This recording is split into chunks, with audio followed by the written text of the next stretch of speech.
À toutes et bonjour à tous. Bienvenue pour ce live. Bienvenue pour ce live où je vais recevoir mon amie Karine dans quelques instants. Coucou, bonjour. Bonjour à tout le monde.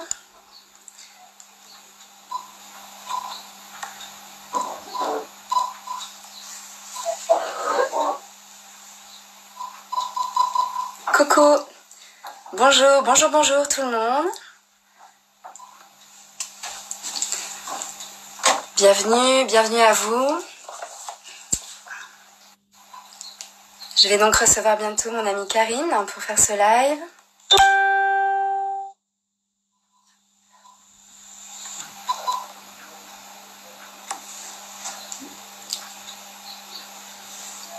Coucou à tous. Donc Karine, si tu as la possibilité de rejoindre le live, donc tu peux venir quand tu veux.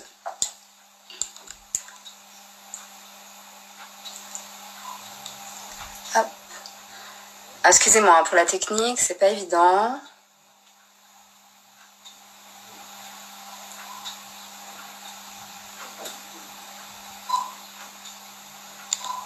Alors, on va attendre que Karine se joigne à nous. J'espère que vous allez tous bien. Ça fait quelque temps que nous n'avons pas pris contact avec vous. On a fait nos challenges sans médias et puis sans distraction extérieure. Ça s'est très très bien passé.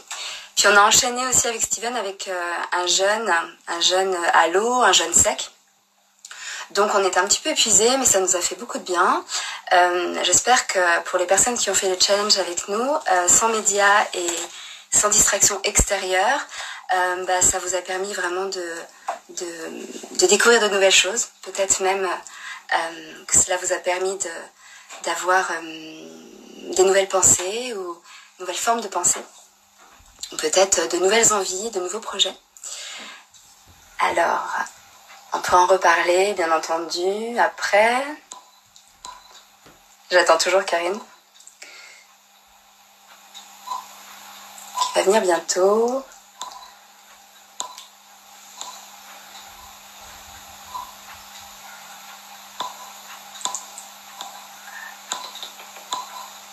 On teste, on essaye. La logistique, c'est pas évident. On est meilleur en présentiel. Bonjour Johan, bonjour Sonia. Donc si je sais que Karine me voit et voilà, commencer vidéo avec Karine. Ça devrait le faire bientôt.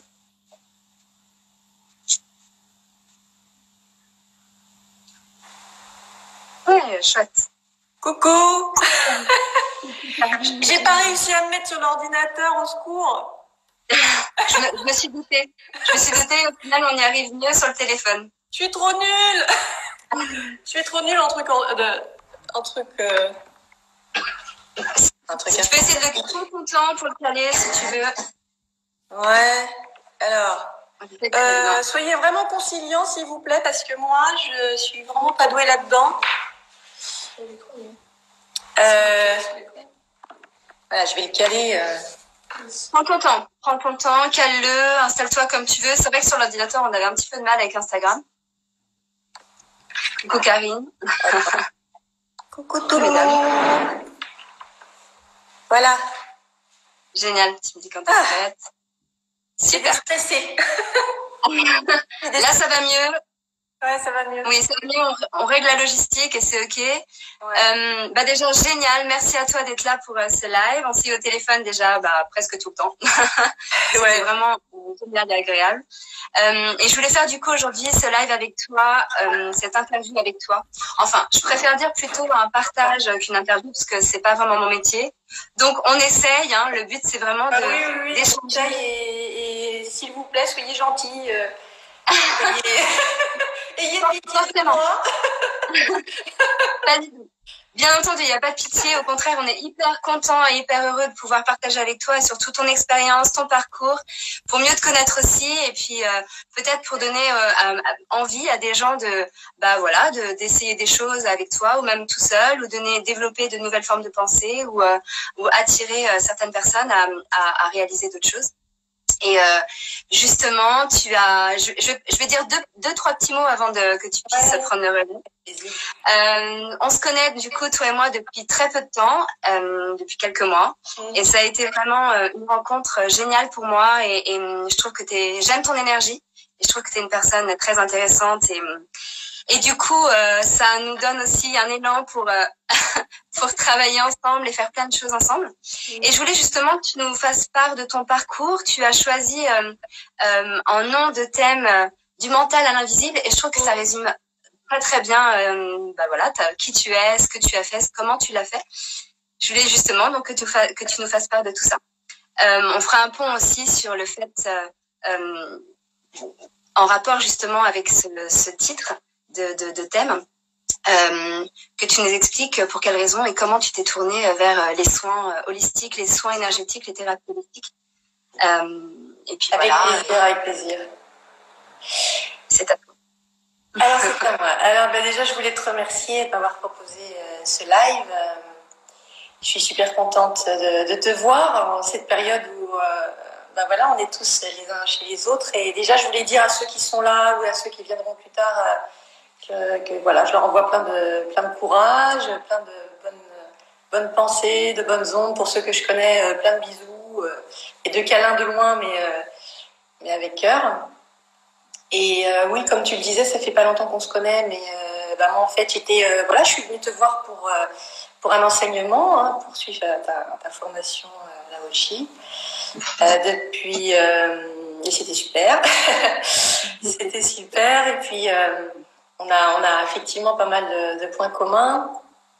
On partage ce goût de s'occuper des autres, d'essayer de leur apporter, de partager plein de belles connaissances et puis de belles pratiques pour le mieux-être, pour l'équilibre, pour aussi, comme ton nom l'indique, pour se connecter à soi plus facilement.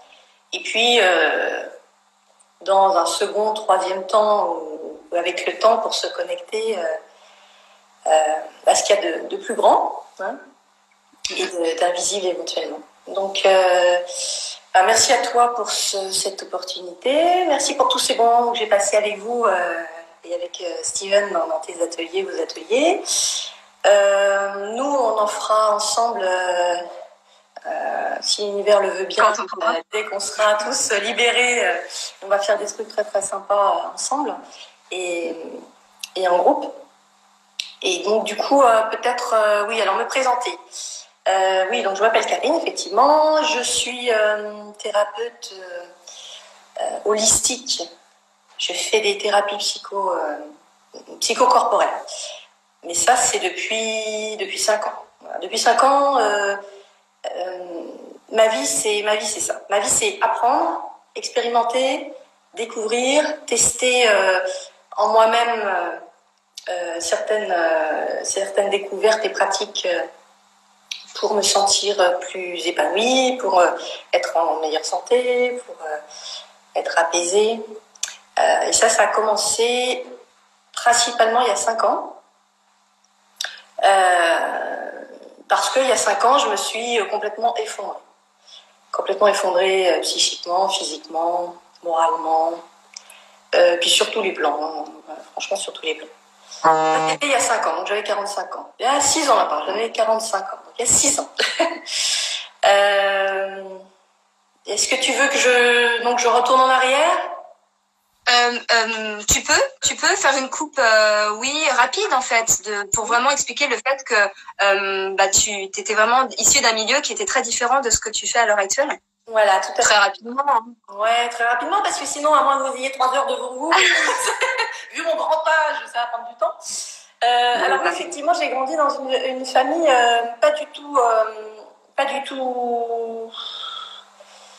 plutôt sceptique, on va dire, de grands sceptiques. une famille très bosseuse. Voilà. Mes parents étaient très très courageux, très bosseurs. Voilà, la vie c'était ça. Travailler, s'occuper de sa famille, et travailler quoi. Travailler. On n'était pas trop dans l'ambiance, on communique, on s'exprime, on s'interroge, tout au moins en famille. C'était très fermé, très froid, très secret, très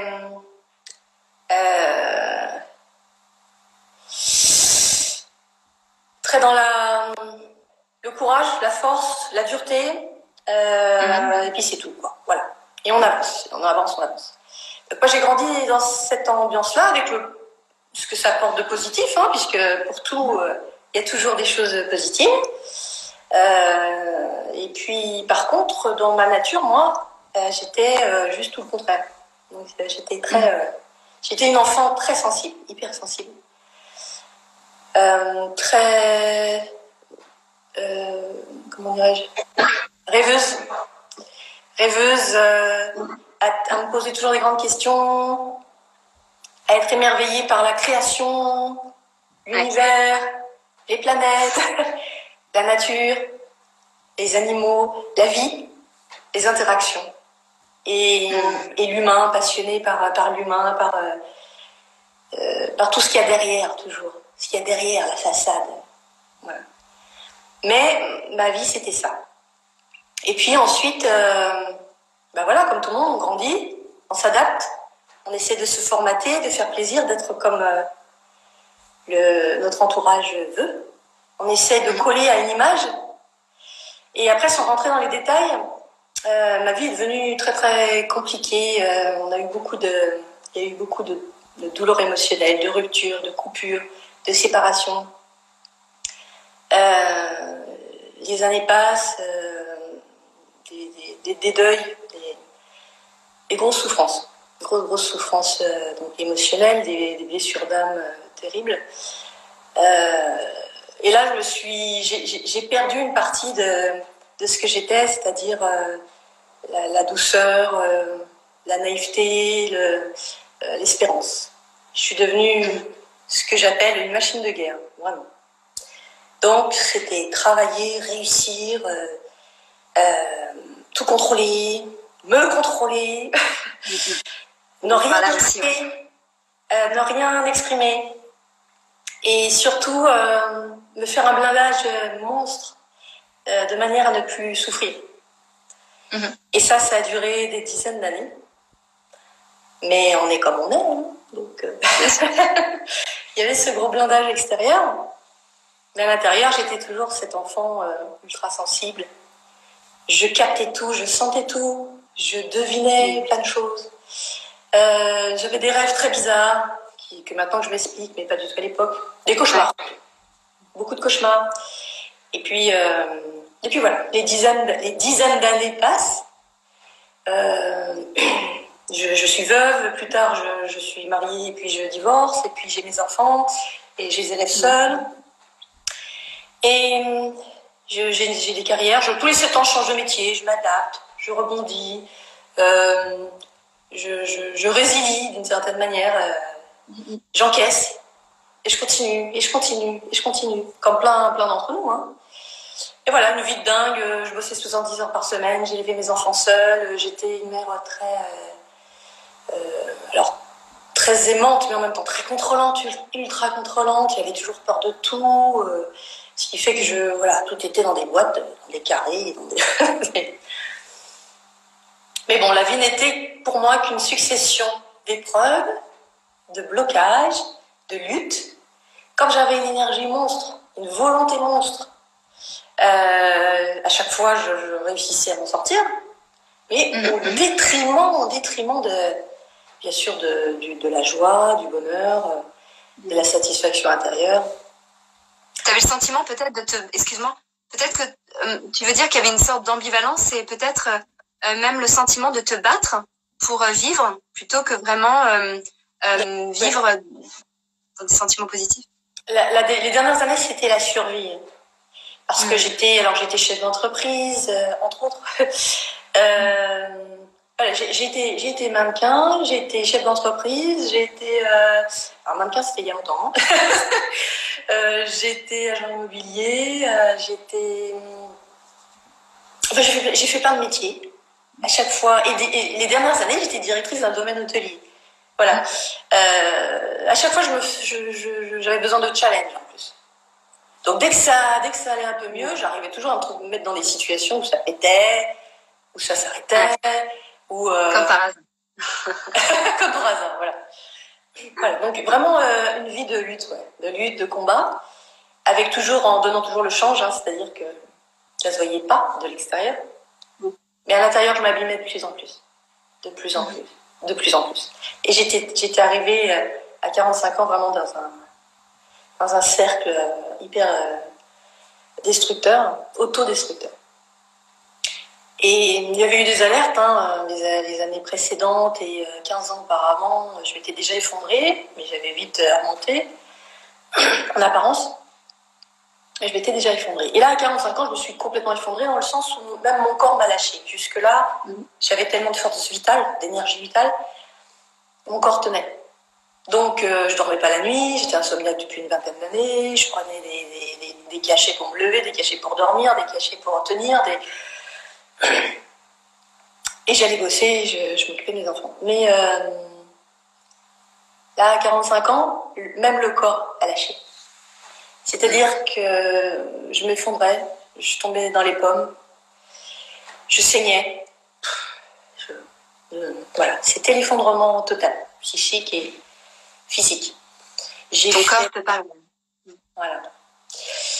Une dépression sévère, avec une hospitalisation d'urgence, ensuite un burn-out, où là vraiment c'est un effondrement psychique, c'est très particulier le burn-out. Et puis j'ai déclenché une fibromyalgie, donc qui est un syndrome, sans rentrer dans les détails, mais qui est un syndrome qui fait que, en fait, tout le corps est douleur, n'est que douleur. Les articulations, les muscles, le système digestif, intestinal, les migraines terribles, l'insomnie. Et puis, alors là, autant vous dire que vivre devenait vraiment un calvaire, parce que quand en plus on a la souffrance physique. Mais maintenant, je remercie ce corps de m'avoir fichu par terre à ce point-là, parce que j'étais tellement butée, fermée, tellement dans ce cycle et ces roues, alors vraiment pas médecine, ces roues là de lutte perpétuelle, avec une énergie combative qui fait que je ne savais plus comment arrêter les choses et changer de mode de fonctionnement. Donc je remercie ce corps qui m'a mis par terre, parce que en étant immobilisée, c'est-à-dire que je pouvais même plus marcher. Je pouvais pas tenir mon chien en laisse, je pouvais plus sortir. Je faisais des attaques de panique. Voilà. Donc des mois chez moi sans pouvoir sortir. Mes filles étaient déjà grandes, heureusement, et heureusement, et c'est pas hasard si mon corps a lâché quand ma fille aînée a eu 18 ans, c'est à ce vraiment moment-là. Je me suis autorisée inconsciemment à lâcher.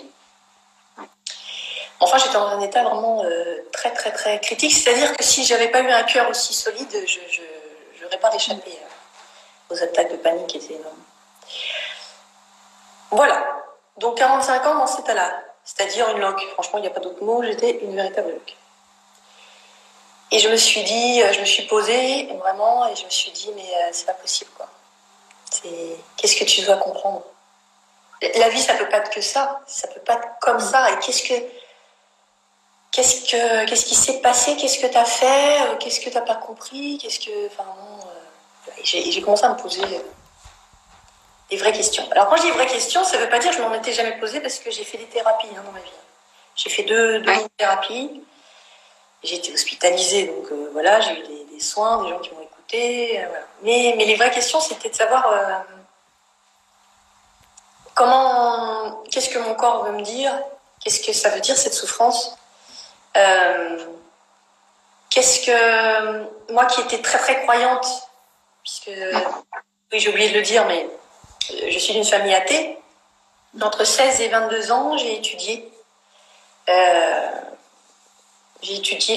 qu'on appelle les trois grands livres, hein, donc, les écritures grecques chrétiennes, la Bible, les écritures judaïques et le Coran, et en profondeur. J'étais donc très très croyante depuis 25 ans. Et malgré tout, donc j'ai toujours été très soutenue par cette foi. C'est ce qui m'a permis aussi de continuer à vivre dans des périodes où vraiment j'avais plus du tout de goût.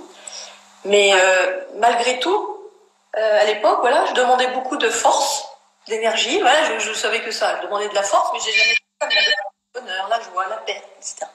Et donc à 45 ans, je me fonds. Alors là, je me suis mis à étudier, rechercher, appeler des gens qui s'étaient sortis donc de la fibromyalgie, qui s'étaient sortis de la dépression, de l'insomnie, etc. Mais naturellement, parce que concrètement, je pressentais que si je ne prenais que de la chimie, que de l'allopathie, j'ai rien contre. Hein, je suis thérapeute énergétique. J'ai rien contre. Hein, c'est très bien il y a des périodes où on est obligé de tout ça.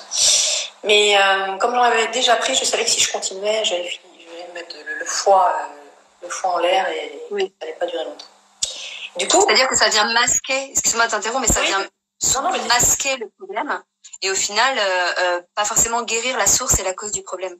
Voilà, les médicaments, ça peut être bien dans un sens, surtout des choses assez naturelles, mais au final, ça vient un peu comme une camisole chimique ou un petit peu comme un renfort, sans pour autant aller soigner.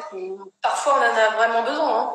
Parfois, on est arrivé tellement loin qu'on a besoin de ça pour passer un seuil. Voilà. Et moi, j'étais dans la période où justement, je me disais, puisque en ayant fait tout ça, ça ne suffit pas que je m'effondre, qu'est-ce qu'il y a d'autre? Et puis surtout, ces douleurs insupportables, il fallait que ça s'arrête. Donc, pendant 6 mois, j'ai été dans un groupe de parole organisé par la Sécurité sociale. D'ailleurs, cette dame était super, madame de la Sécu, qui a organisé ça, parce que du coup, ça a permis d'apprendre plein de choses. Et elle faisait venir des thérapeutes, ostéopathes, kinés, alors il y avait un docteur en médecine, mais naturopathe également, des énergéticiens. Enfin, elle a fait venir plein d'intervenants, des gens qui pratiquaient des choses que moi, je n'avais jamais connues, jamais expérimentées. C'est-à-dire qu'à 45 ans, j'avais jamais reçu un soin énergétique. J'avais jamais médité, je n'avais jamais fait de yoga. D'ailleurs, celle qui faisait du yoga m'énervait. Il y a plein de trucs qui m'énervaient. J'étais à l'ouest complètement, j'étais complètement sur une autre planète. Et ça fait pas partie de ton champ d'expérience et de connaissances, tout simplement. Ah ben non, j'étais dans l'hyperactivité, j'étais dans le speed total. Donc l'idée de se poser pour méditer, se poser pour faire du yoga, les énergies envoyer de l'énergie que je voyais pas, voilà.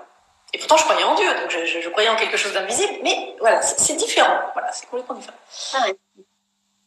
Et là je me suis donc tournée vers toutes ces personnes-là, donc sur recommandation, pas au hasard, et ça a été incroyable, parce que la première fois que j'assiste à un soin énergétique.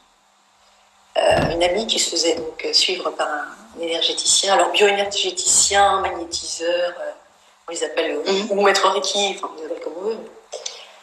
Et à chaque fois que j'assistais aux soins, puisque les thérapeutes avaient accepté que j'assiste, en fait je sentais tout. J'avais des flashs, je voyais des informations arriver. Et ces thérapeutes me disaient, en me regardant bizarrement, comme moi des fois je regarde les gens bizarrement comme ça, je fais toi t'as un truc bizarre. Ces thérapeutes me disaient mais tout est ouvert chez toi, donc tu captes les informations. Il faut que tu pratiques, il faut que tu développes ces capacités. Ça me faisait carrément peur. Donc voilà, j'ai assisté à différents soins. Je me suis rendu compte que j'avais des perceptions assez étranges, même si ça faisait 25 ans que mon meilleur ami me le disait. J'avais complètement fermé, je voulais absolument pas aller vers ça, ça me faisait vraiment peur. Et puis j'ai commencé la méditation parce que lors des études que je faisais sur comment guérir la fibromyalgie, tout au moins apaiser les douleurs, on parlait toujours de la méditation dans d'autres pays en tout cas, et bien fait. Et donc j'ai commencé à méditer, donc il y a 6 ans, tous les jours et plusieurs heures par jour.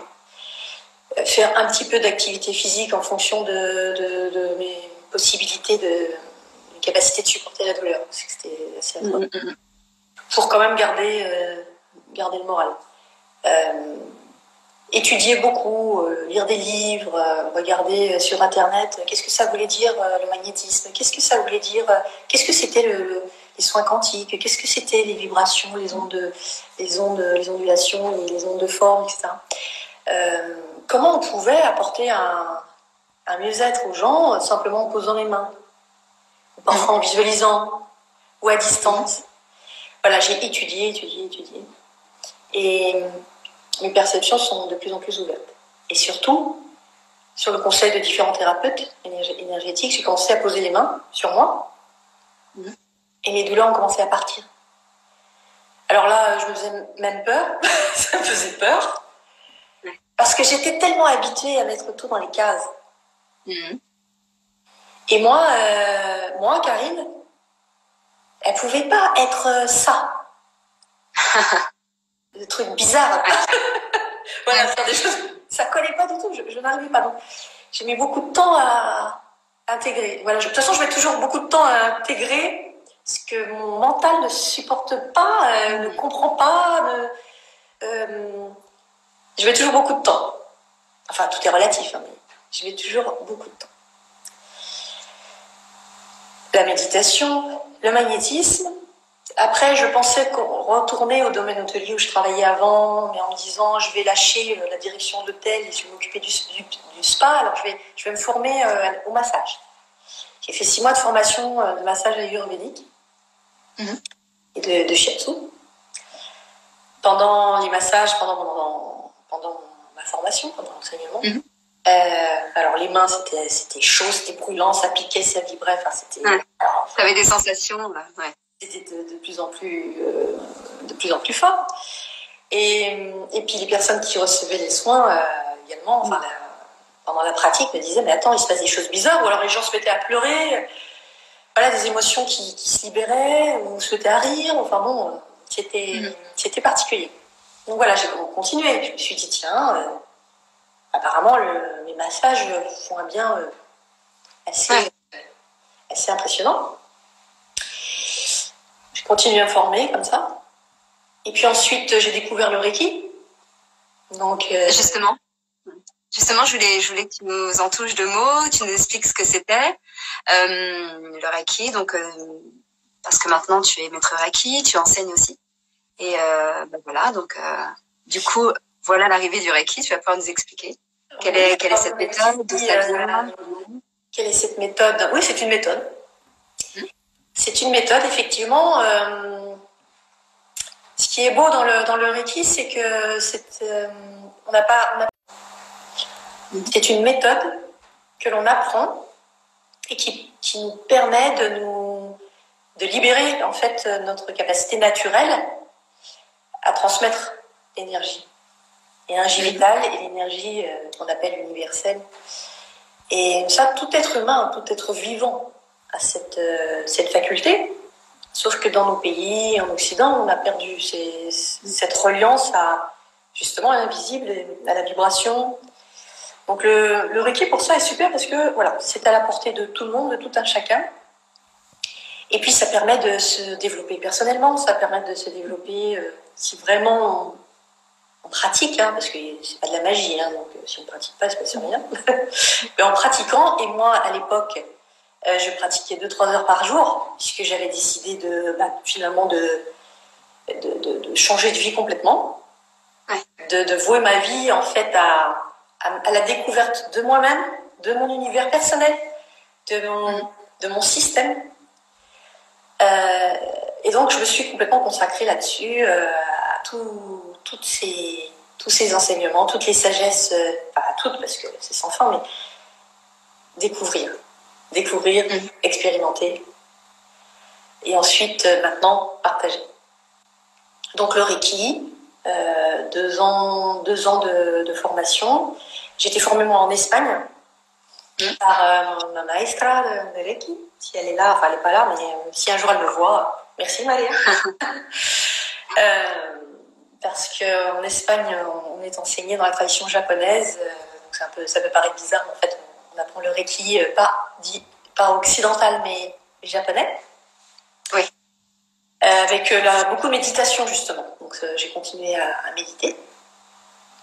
Et ça n'a fait que voilà. Mais mon système s'est ouvert de plus en plus aux perceptions, aux sensations, à l'invisible. Les connexions vis-à-vis des autres ont été de plus en plus perceptibles. Et finalement, je suis redevenue cette petite fille. Donc j'ai fait un gros travail sur l'enfant intérieur. On parle souvent sur les réseaux sociaux, on voit souvent des ateliers de travail sur l'enfant intérieur. Donc c'est une des choses que j'ai fait en associant le Reiki à cette autothérapie.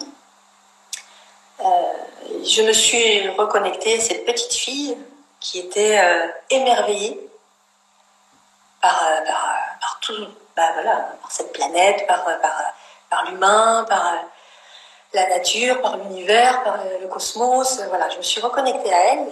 Je me suis reconnectée à cette confiance que j'avais perdue en la vie, que j'ai même eu l'impression que je n'avais jamais connue. Cette confiance en la vie, en l'amour, en l'altruisme. Cette confiance en soi, dans sa capacité de pouvoir aider, chacun à sa façon. Moi, j'étais une enfant, une personne toute ma vie qui a aidé à sa façon, comme elle pouvait, et parfois très maladroitement, et parfois très mal, parce que j'avais tellement de blessures que mon besoin d'aider les autres était animé par mes blessures, animé par mon besoin de me sentir utile, ce qui n'est pas l'idéal. Mais bon, on fait ce qu'on peut avec ce qu'on a. Voilà. Mais petit à petit, j'ai réussi à guérir cet enfant intérieur. Vraiment. Et quand on a réussi à le guérir, on le ressent en soi à un moment donné. On n'a plus besoin.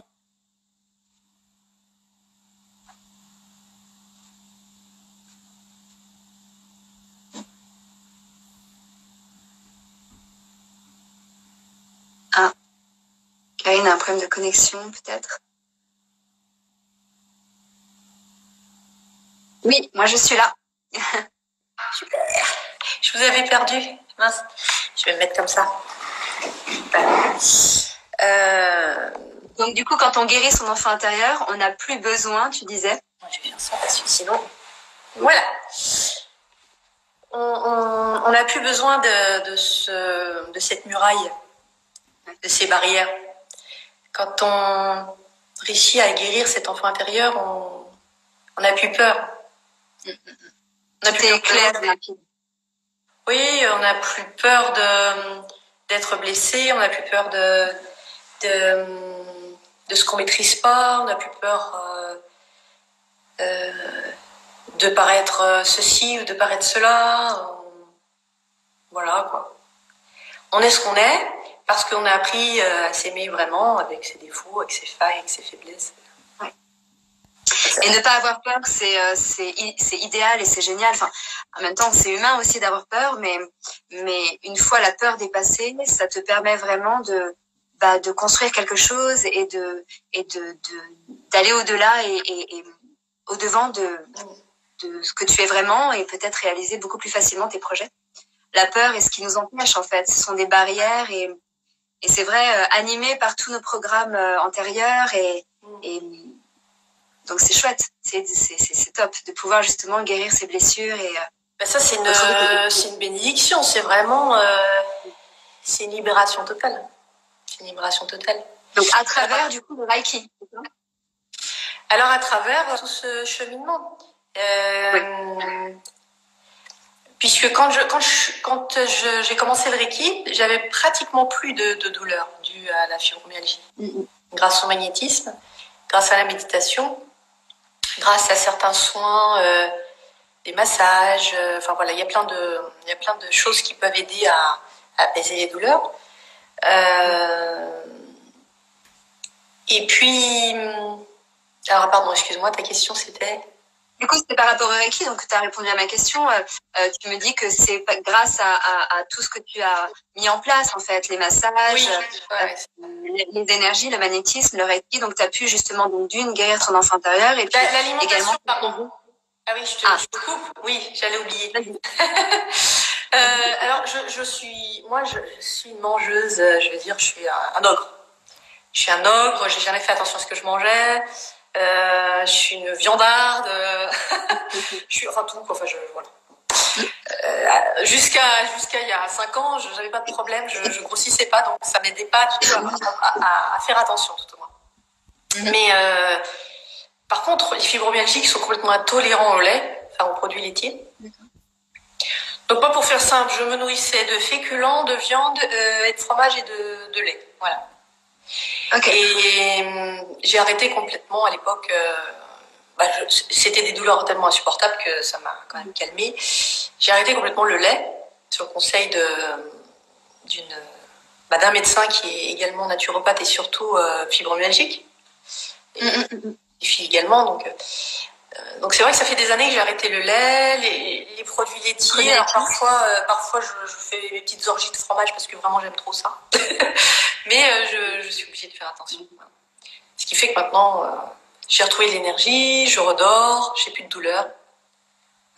Super. Donc ça passe vraiment par l'alimentation bien entendu, mais également les soins énergétiques, les méditations, la possibilité de se concentrer, quoi. Pourquoi ? Parce que la méditation, très rapidement, quand on médite régulièrement, très rapidement, alors on appelle ça la neuroplasticité du cerveau.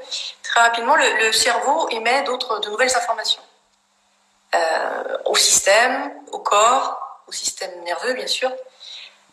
Donc, quand on médite chaque jour, avec en plus des formules positives, avec des projets constructifs, avec un état d'esprit positif, et alors en ce moment, c'est d'autant plus important, le cerveau intègre ça et envoie au corps les informations de détente, de relaxation, de joie. Il y a des petites cellules qui vibrent bien, qui sont toutes qui ont la pêche, etc.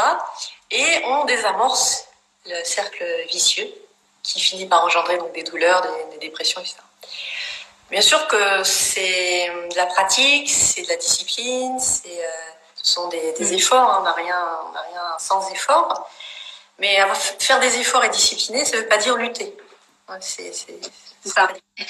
Très différent. C'est ça, c'est intéressant de pouvoir faire comme tu dis, faire ces démarches ou faire des méditations, mais comme on en a envie et sans se battre et sans lutter et juste de manière naturelle.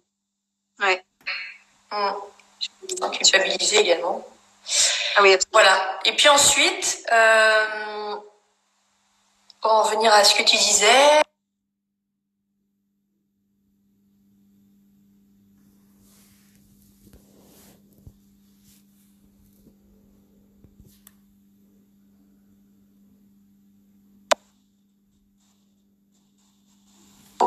l'acceptation, oui, il y a un mot qui dit accepter. Ouais, c'est vrai. Accepter. Je suis d'accord. Ça passe par ça, hein. Transcender, accepter, pardonner.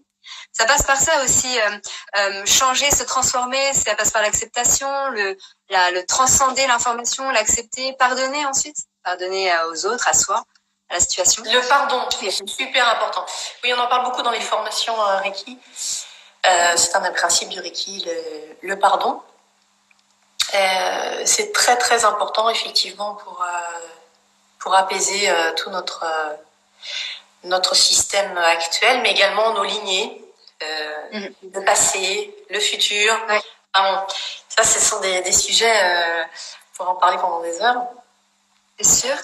Mais dans ce cadre-là, oui, donc dans le cadre de ce travail effectivement, de travail sur les lignées, du coup, on revient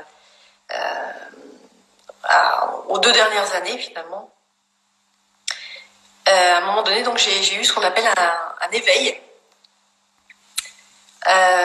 J'avais déjà eu des périodes comme ça où je voyais des choses.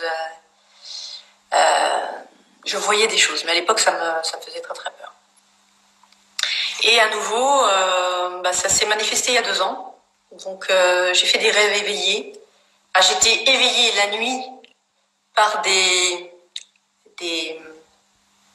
forces qui me réveillaient toutes les nuits à la même heure. Ça m'était arrivé il y a une quinzaine d'années. J'avais eu très très peur et j'avais complètement bloqué. Et là, bon, avec le temps, mon développement personnel puis spirituel, avec le Reiki, il y a une expansion de conscience, comme on dit, et puis il y a une expansion du système qui fait que on est de plus en plus habitué à vivre des choses assez surprenantes, des expériences dans le monde invisible surprenantes, des effets de soins impressionnants. Donc, j'étais prête, en fait. À ce moment-là, j'étais prête. Et au lieu de bloquer, d'avoir peur, d'être terrifiée même, j'ai accepté. Et chaque nuit, je disais, si vous avez besoin de me dire quelque chose, de me montrer quelque chose, faites-le. Et là, j'ai eu des connexions avec mes mémoires, mes ancêtres. J'ai fait ce qu'on appelle des voyages chamaniques. C'est ça. Mais sans tambour, sans le vouloir, sans le chercher. Et voilà, sans comprendre. Puisque le chamanisme, j'avais jamais lu quoi que ce soit, vu quoi que ce soit à l'époque, donc il y a 2 ans. De reportages que j'avais vus sur le chamanisme, mais quand je vous dis le peu, c'est peut-être 3 dans ma vie, hein, c'était vraiment... ça, pour moi, ça s'opposait complètement avec mes convictions personnelles. C'était beaucoup trop primitif pour moi, et puis trop instinctif. Voilà. Oh, c'est bloqué. On t'entend, ceci dit. Qu'est-ce qui se passe?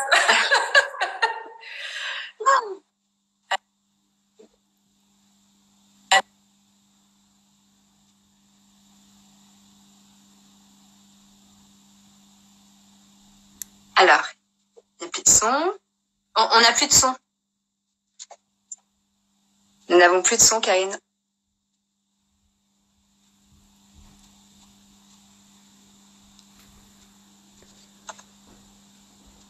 Je préviens Karine qu'il n'y a plus de son. Le temps que la connexion son revienne en place. Juste pour dire que je lis vos questions au fur et à mesure. Et on va faire un petit aparté après sur les questions de tous et de toutes. Donc nous en étions au chamanisme avec Karine qui va rejoindre sûrement la conversation après parce qu'elle a des problèmes de connexion. Donc elle sera ravie d'apprendre que son parcours parle à tout le monde. Et c'est vrai qu'elle a un parcours très intéressant parce que de passer du mental à l'invisible, justement par une douleur, c'est ce qui arrive en général. Hein, on transcende par le corps pour pouvoir après expérimenter et se tourner vers autre chose. J'ai noté aussi la question d'une personne qui disait que c'était très difficile. Peut-être tu faisais allusion au pardon, peut-être le pardon qui devait être très difficile. Ça rentre dans un processus d'acceptation, un processus thérapeutique, justement lors d'une situation ou autre. Voilà, sinon je pourrais reprendre les autres questions. On va y revenir. Arnaud, tu parlais de Kundalini, non, du coup on est sur du chamanisme. Donc ce n'est pas ça. Mais très intéressant aussi. Pas de son. Nous n'avons pas de son, madame.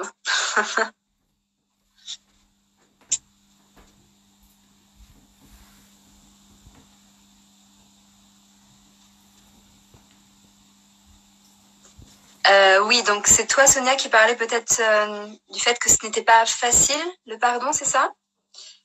Tu me répondras si tu veux. Après, faut-il donc se guérir soi-même avant de pouvoir guérir les autres? Normalement, oui. C'est le travail de tout thérapeute, hein, de se guérir soi-même, de passer par justement un nettoyage sur le plan psychique, physique. pour justement aller vers l'aide aux autres. L'aide aux autres, par exemple, je te donne un exemple, il est difficile de sauver une personne qui se noie si tu ne sais pas déjà bien nager, ou si tu sais pas nager toi-même. Donc oui, ça passe par le fait de pouvoir d'abord transformer des choses. Ça nous aide aussi à comprendre aussi. Nous comprendre soi-même, comprendre ce que l'on va proposer, comprendre, ça passe aussi par la compréhension. Donc oui, moi je suis intimement convaincue qu'il faut accompagner les autres. Je préfère de parler d'un accompagnement. Me voilà seule avec vous.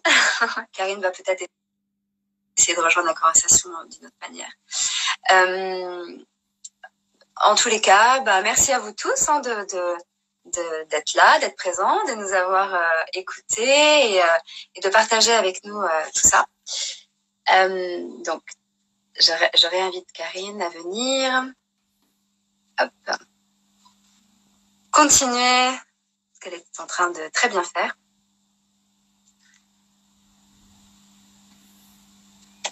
Voilà. Ah, t'es là? Je suis là et le son est bon? Le son est bon. Je répondais à des questions, donc tout va bien.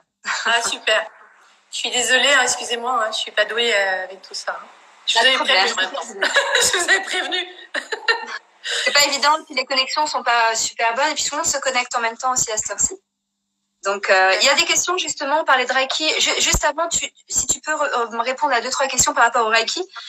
Oui, parce que j'arrive pas à lire les commentaires, excusez-moi, je réponds pas. Alors, comment, pas de problème, comment faut-il choisir son maître Reiki, par exemple? On a une question comme ça.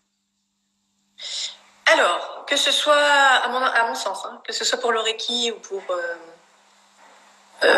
d'autres sortes de thérapies complémentaires, alternatives, surtout vibratoires, il faut vraiment vous écouter la petite voix intérieure, écouter votre cœur, mais surtout cette petite voix intérieure. C'est-à-dire que si vous voyez une photo ou un commentaire, ou si là, vous êtes en train de me regarder, par exemple, si votre petite voix vous dit « je la sens pas celle-là, j'ai pas trop envie de la rencontrer », et ben faut pas venir. Mais oui, ton intuition en fait. C'est pareil pour tout le monde finalement. Et vraiment éteindre l'autre partie du mental qui pourrait dire « mais si, parce qu'on m'a dit qu'elle était super sympa, si, on m'a dit qu'elle assurait, elle était trop forte ». Voilà, tout ça on s'en fiche. Dans tout ce qui est énergétique, c'est votre système associé à celui du thérapeute qui va faire que ça va fonctionner ou pas, ou que vous allez vivre une expérience superbe pour vous ou pas. Donc personne finalement ne peut se mettre à votre place et ne doit se mettre à votre place. C'est pour ça qu'avant toute formation, c'est un prérequis chez moi, je veux rencontrer les personnes. Alors à distance ou en présentiel, puisque pour moi à distance c'est la même chose, je me connecte de la même manière. Alors plus pour que le futur élève me connaisse, parce que moi à distance je peux avoir des informations. Et pour qu'il soit, voilà, ils viennent participer à la formation en toute connaissance de cause, en ayant ressenti lui si la connexion passait bien entre nous. Et si ce que je vibre lui convient. Voilà, je ne sais pas si j'ai répondu à la question. Tu as bien répondu, il y en a d'autres aussi. Donc, à savoir où est-ce que tu organises tes formations, par exemple? Alors, pour l'instant, je n'ai pas de lieu fixe. Je suis quelqu'un qui bouge pas mal, principalement sur le Val-de-Marne. Mais je fais aussi des retraites, des week-ends, des formations en Espagne, au Mans, en Normandie. Voilà, depuis quelques années, je suis un globe-trotteur de l'énergie. Ne pas se limiter dans l'espace, c'est génial. Non, voilà, ouais. C'est pour ça que d'ailleurs on prévoit, avec toi, avec Steven, on prévoit d'organiser une super 4 jours super là où je travaillais avant, donc au domaine de Bel Air, près du Mans, à 2 heures de Paris, un lieu sur 20 hectares de forêt, de prairies avec des chevaux, etc. Je suis en train de voir pour relancer cette retraite, qui bien sûr, avec le confinement et les problèmes actuels, n'est pas possible, mais ça va revenir. Je ne sais pas si tu as vu... Pardon, du coup, je complétais pour qu'on puisse tous se rencontrer, parce que Arnaud demandait à quel moment on va pouvoir enfin se rencontrer. C'est bien Facebook, c'est bien Instagram, mais enfin du présentiel, c'est top. Effectivement, on va pouvoir tous échanger et se rencontrer grâce aussi à ces retraites, à ces formations qui auront bientôt lieu, on l'espère, avec grand plaisir. Bah oui, avec grand plaisir. Oui, tout à fait. Voilà, donc... Aujourd'hui, je suis, pour résumer, je suis masseuse ayurvédique, maître Reiki, donc praticien enseignant. Je pratique le Laoshi maintenant que tu m'as enseigné. Et puis, et donc je suis chamane. Alors, pour en revenir à ce que je disais tout à l'heure avant la grosse coupure, je ne pratique pas le chamanisme, hormis pour moi et mes proches et dans certains cas pour des receveurs de soins qui ont une problématique particulière. Mais comme par ailleurs j'ai une association, il y a beaucoup de choses que je fais dans le cadre de l'association de manière bénévole, comme en ce moment par exemple avec mes élèves maîtres Reiki, ceux que j'ai formés qui sont super. Si vous êtes là, je vois pas, je suis bigleuse, je vois pas qui est là, mais j'ai pas vu les commentaires, etc. Mais si vous êtes là, je vous fais des gros bisous et je vous remercie beaucoup et je suis super fière de vous, mes élèves, parce que pour ceux qui savent faire des soins à distance, donc j'ai créé un groupe et le soir on envoie des soins aux personnes touchées par le Covid, gravement touchées. Puisque l'énergétique aide à soutenir le système immunitaire et aide à soutenir les forces vives de chacun de ces patients. Donc on travaille en groupe en faisant des soins à distance. Et nous on a cette chance d'être formés à ça, donc on se sent quand même utile. On a tous été touchés de près. Moi mes parents étaient malades, ma meilleure amie. Heureusement maintenant. Voilà, ils sont rétablis, donc c'est super. Mais on a encore d'autres personnes qui sont en réa parmi des contacts de mes élèves. Voilà, donc en ce moment, je sais pas si tu voulais qu'on parle un petit peu de cette situation actuellement, comment vous gérez les choses. Oui, ça faisait partie de mes questions aussi. Il y a 2-3 questions, donc les gens posent des questions, on y répondra après par la suite, vous faites en commentaire, ne vous inquiétez pas. On va du coup enchaîner avec l'interview. Et oui, par rapport à cette situation actuelle, donc tu en as dit déjà quelques mots. Comment toi tu sens, comment tu vis la chose, comment tu vis la situation, qu'est-ce que tu ressens? Et du coup, tes projets futurs et post-confinement, on en a un petit peu parlé juste avant. Dis-nous comment tu vis la chose, qu'est-ce que tu ressens? C'est vrai que tu as fait des soins à distance, comme tu le disais là, et qui ont très très très bien fonctionné avec ton groupe. Et je te laisse la parole, du coup. Alors, comme tout le monde, c'est vrai que c'est compliqué d'être brutalement confronté à cette notion de mort, en fait. Il n'y a pas d'autre mot. Ouais.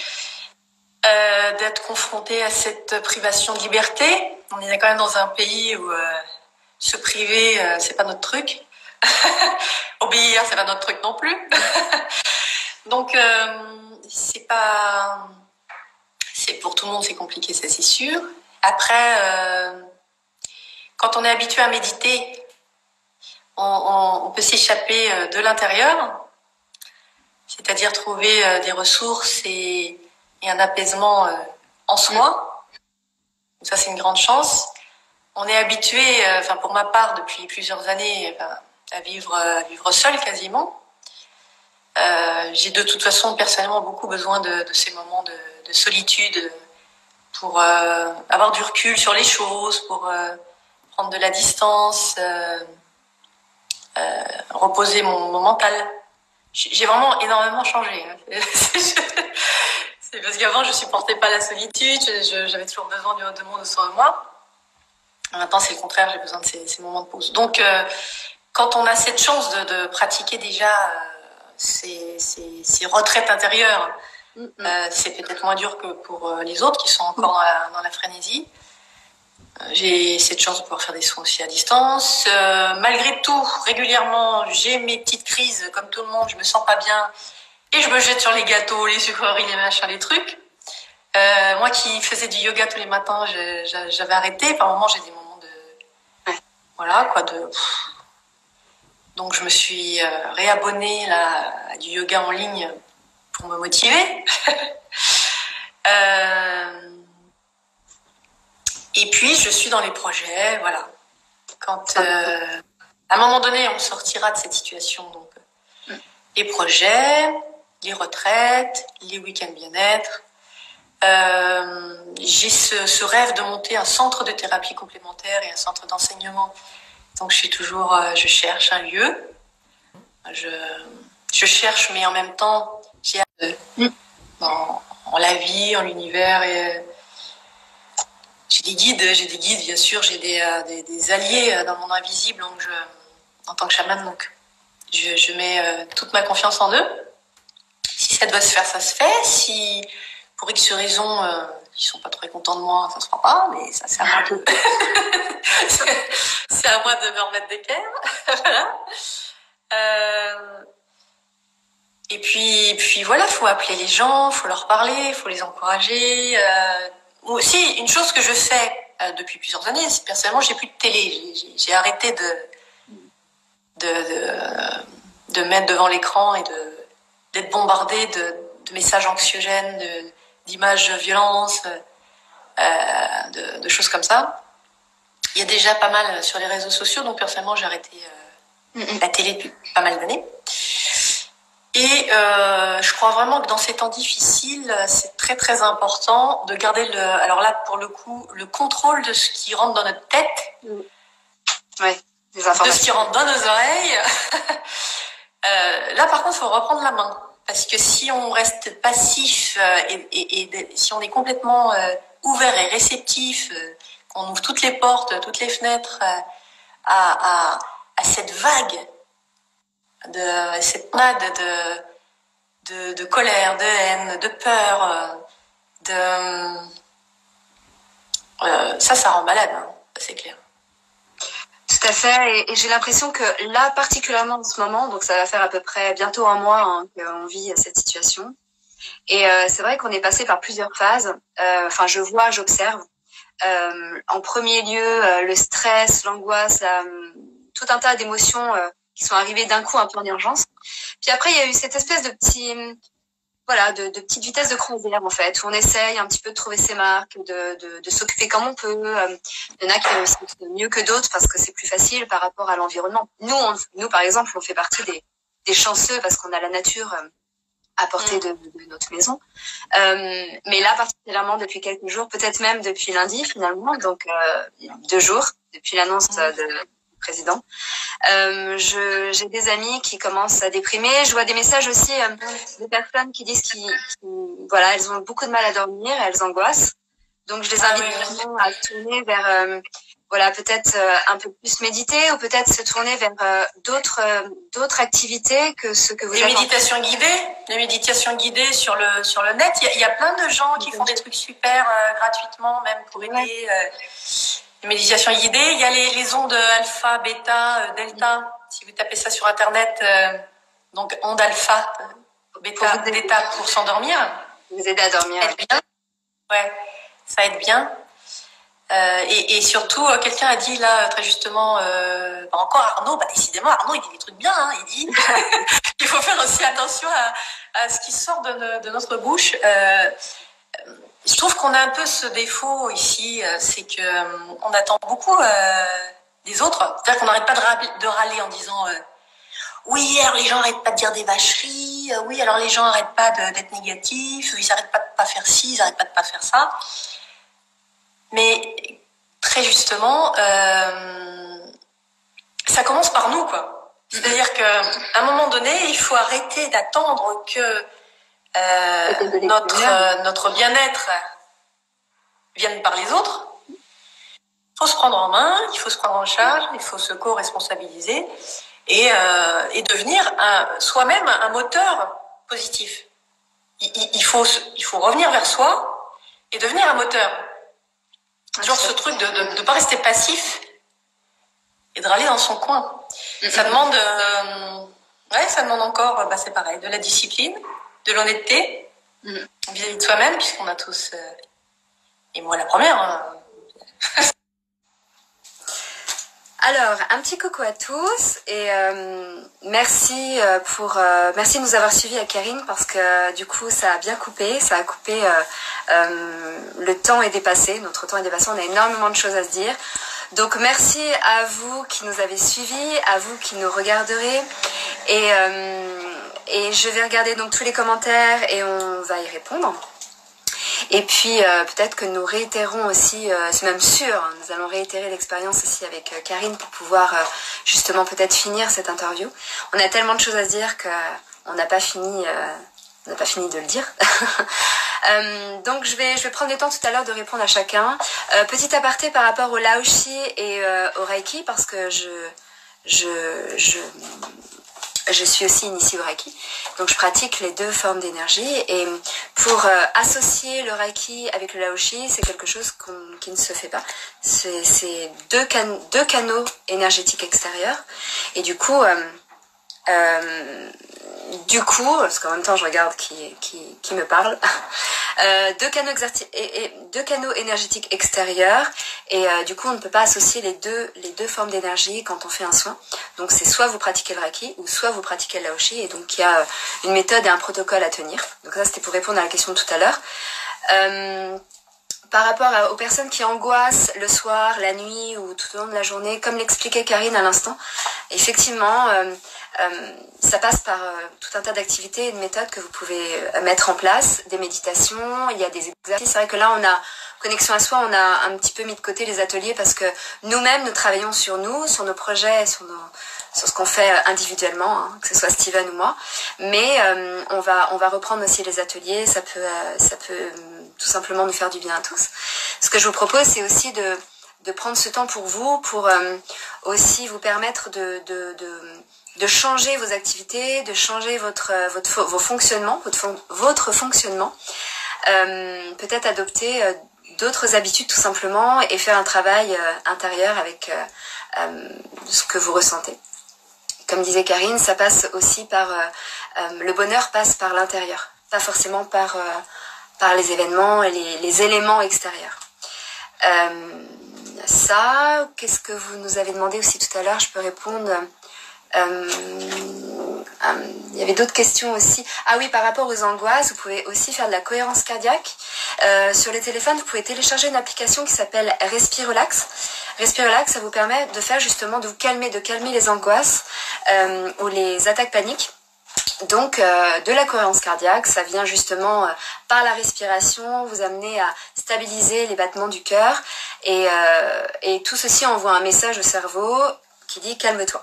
Je vous invite à le faire, ça dure 5 minutes et pour les personnes qui font des crises d'angoisse avant de dormir ou autre, faites ça régulièrement, ça fait vraiment beaucoup de bien. Voilà, et puis vous pouvez aussi venir sur notre page Connexion à soi. Donc sur Facebook, on n'a pas fait le live sur Facebook parce que du coup, on n'y arrive pas du tout. Technologiquement parlant, on n'est pas du tout au point. Donc, s'il y a des personnes qui s'y connaissent bien et qui veulent nous manager, avec plaisir. Karine, hop, je l'invite à rejoindre le live pour du coup terminer, conclure et vous faire un grand merci. Vous pourrez retrouver toutes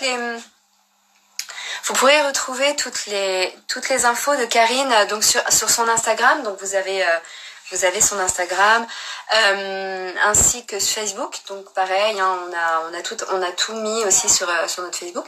Vous pourrez la retrouver. Et puis comme disait Karine tout à l'heure, j'invite Karine à venir, mais ça doit bugger. Comme on vous le disait tout à l'heure, donc on va continuer tout simplement les ateliers et puis les projets. Et ça, c'est intéressant et important d'avoir des projets pour vous aider justement à voir plus loin et à vous projeter plus facilement ou surtout à voir monter un peu vos fréquences et diminuer ou baisser vos angoisses. Ça aide beaucoup d'avoir des projets et des envies. Donc voilà, toutes les infos sont notées normalement sur nos Facebook et nos Instagram. On se retrouve très vite. Avec Karine, on a aussi des projets de retraite. On vous en parlera. Et puis, à très bientôt. Pour les personnes que je connais pas, à très vite, à très bientôt. Et puis, je vous souhaite une très très bonne journée. Et à bientôt. À bientôt pour faire des ateliers ou répondre à vos questions si vous en avez. Merci, bon appétit. Et merci à Karine aussi, hein, qui du coup n'est pas revenue et on l'embrasse bien fort. À très vite.